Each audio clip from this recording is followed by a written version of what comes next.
Assalamualaikum warahmatullahi wabarakatuh. Halo adik-adik, bersama dengan Kak Puji, hari ini kita akan mempelajari materi matematika untuk kelas 8, yaitu Teorema Pythagoras.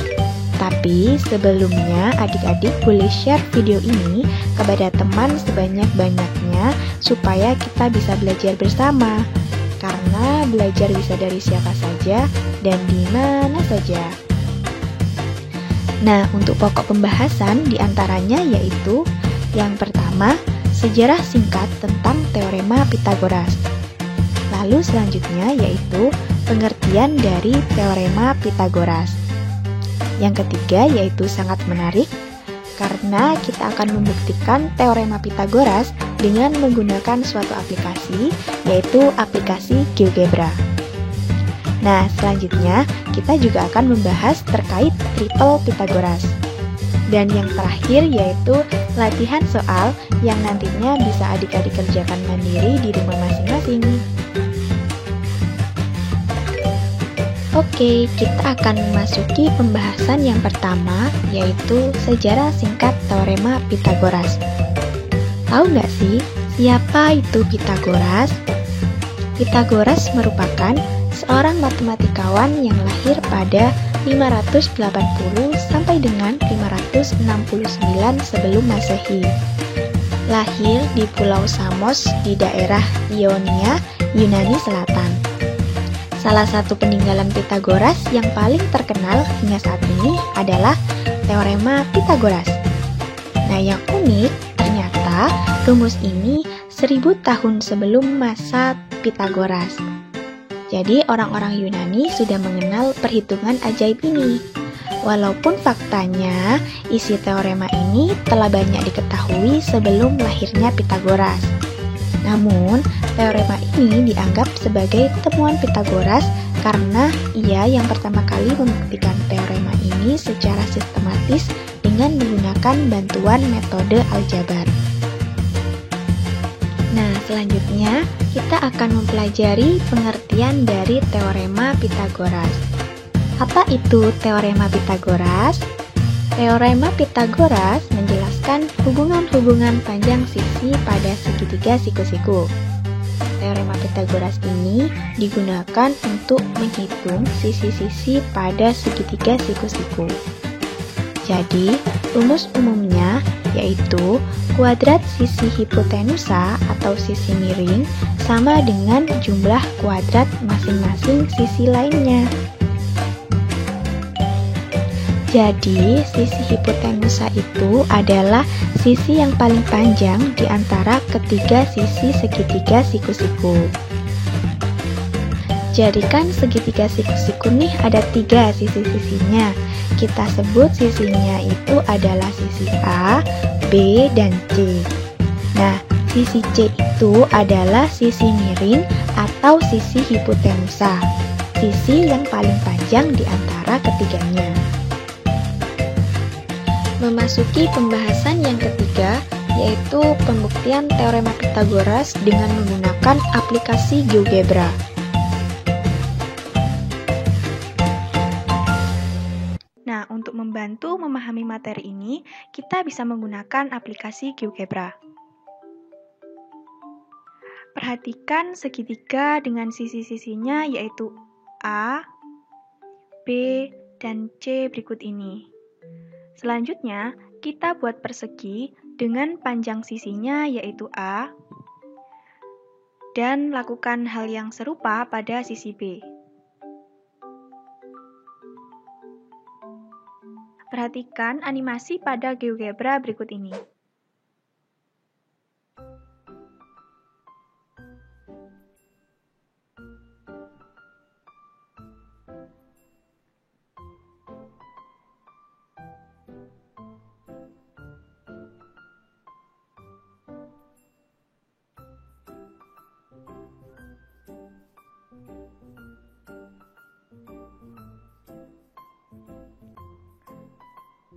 Pada animasi ini dapat kita lihat bahwa potongan-potongan persegi pada sisi B dan Persegi pada sisi A, jika kita susun akan menjadi persegi besar seperti berikut ini.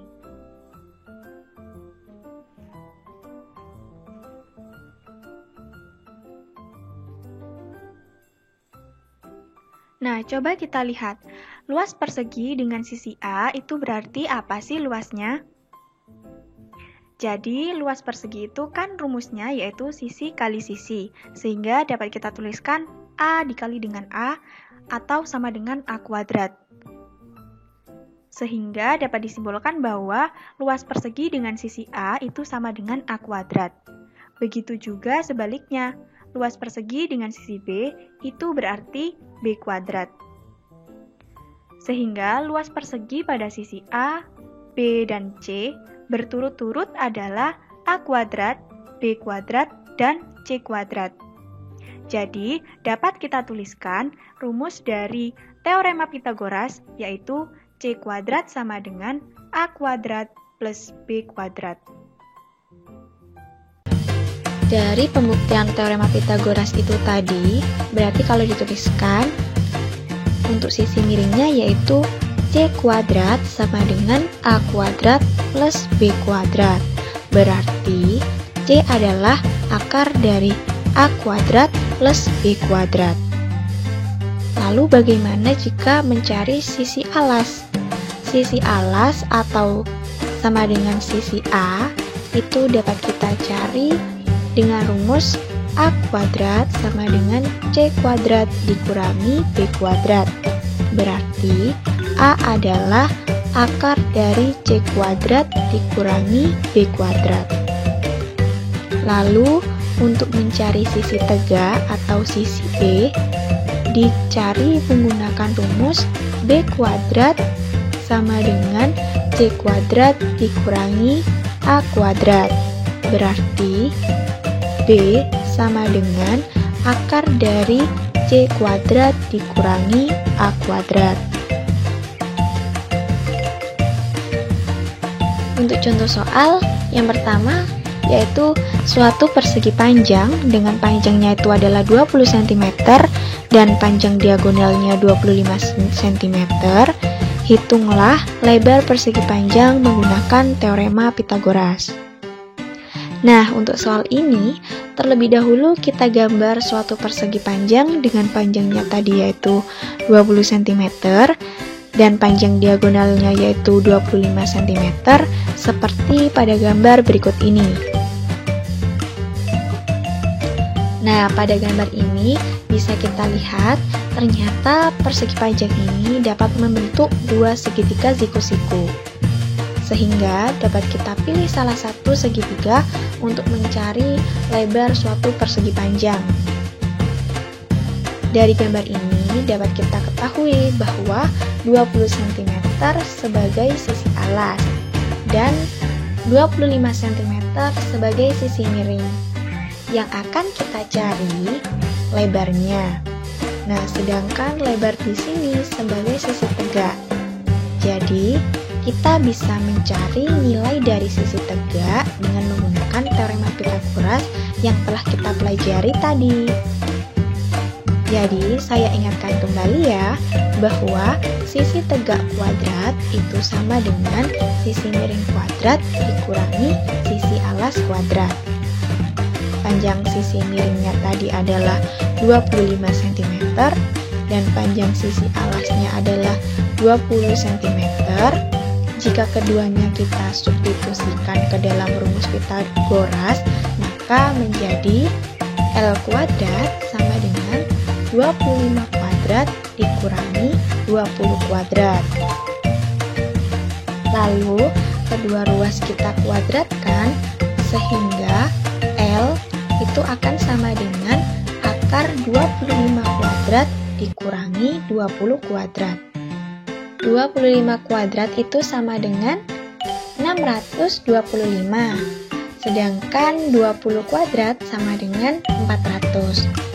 Sehingga L itu sama dengan 625 dikurangi 400 sama dengan akar 225. Nah, akar 225 itu berapa? 15 kan? Sehingga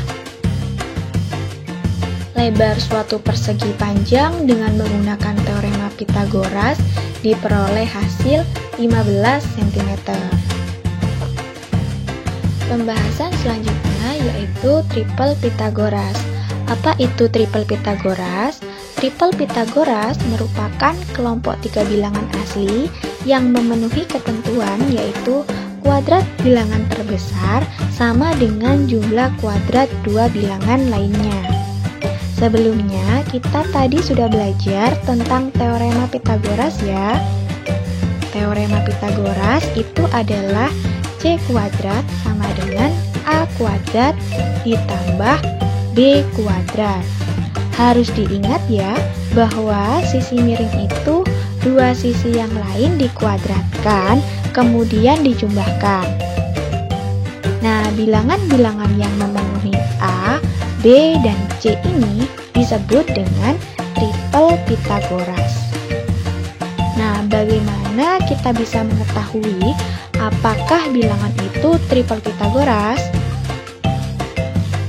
Contohnya, apakah 3, 4, dan 5 merupakan triple Pythagoras? Ingat, teorema Pythagoras kan bunyinya C kuadrat sama dengan A kuadrat plus B kuadrat. Dengan C itu adalah sisi miring. Sisi miring itu yang bagaimana? Sisi miring itu sisi yang terpanjang. Nah, di antara 3, 4, dan 5 itu yang paling panjang yang mana? 5.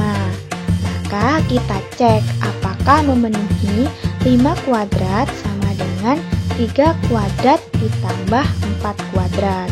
5 kuadrat itu 25 sama dengan 3 kuadrat itu 9 ditambah 4 kuadrat itu 16.